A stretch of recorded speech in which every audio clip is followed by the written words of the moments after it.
हनुमान जी की भक्ति की सबसे बड़ी विशेषता यह है कि वह अजर अमर हैं और आज भी पृथ्वी पर वास करते हैं। यह कहानी एक ऐसे सच्चे भक्त की है जिसने अपने विश्वास से साक्षात पवन पुत्र को प्रकट होने पर मजबूर कर दिया।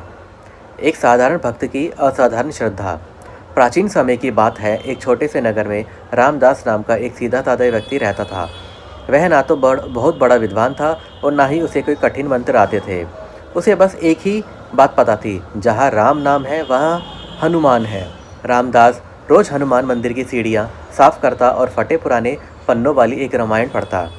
लोग उसका उपहास उड़ाते क्योंकि वह गरीब था और हक लाकर राम नाम जपता था।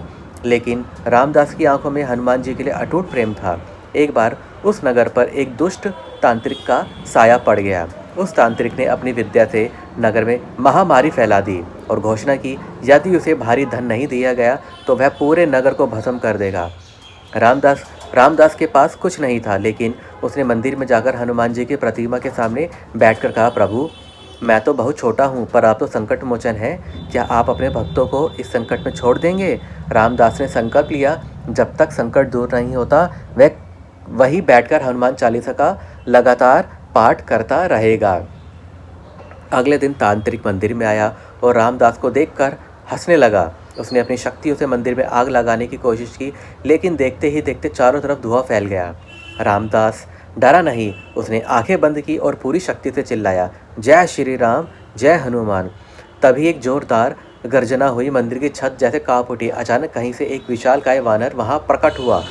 उनकी देह सोने जैसी चमक रही थी और उनकी पूंछ आकाश को छू रही थी। उस दिव्य वानर ने एक ही हुंकार भरी और तांत्रिक की सारी काली विद्या नष्ट हो गई। तांत्रिक डर के मारे जमीन पर गिर पड़ा। रामदास ने जब आंखें खोली तो उसने देखा कि साक्षात हनुमान जी उसके सामने खड़े हैं। हनुमान जी ने मंद मुस्कान के साथ रामदास से कहा, उठो भक्त, तुम्हारी निष्कपट भक्ति ने मुझे बांध लिया है। तुमने अपने लिए कुछ नहीं मांगा बल्कि दूसरों के दुख के लिए मुझे पुकारा। यही सच्ची भक्ति है। हनुमान जी ने रामदास को वरदान देते हुए कहा, आज से तुम्हें और इस नगर को कोई भी छू नहीं पाएगा, कोई भी इस नगर का अनिष्ट नहीं कर पाएगा। तुम्हारी वाणी का हकलापन दूर होगा और तुम जब भी राम कथा कहोगे मैं अदृश्य रूप में वहाँ उपस्थित रहूँगा। जैसे ही हनुमान जी ने रामदास के सिर पर हाथ रखा, वह परम तेजस्वी हो गया। उसकी वाणी में सरस्वती का वास हो गया। कहानी की सीख। भगवान हनुमान जी को प्रसन्न करने के लिए किसी आडंबर की आवश्यकता नहीं है। यदि आपके मन में पवित्रता और परोपकार की भावना है तो हनुमान जी आपकी रक्षा के लिए स्वयं ढाल बनकर खड़े हो जाते हैं। दोस्तों, अगर आपको यह कहानी पसंद आई हो तो आप हमारे इस वीडियो को लाइक करें, शेयर करें और आप हमारे यूट्यूब चैनल को सब्सक्राइब करें। दोस्तों, अगर आपने अभी भी हमारे यूट्यूब चैनल को सब्सक्राइब नहीं करा तो आप जल्दी से सब्सक्राइब कीजिए, ताकि आपको ऐसी अनेकों रहस्यमय कथा आपको सुनने को मिले। जय श्री राम, जय हनुमान।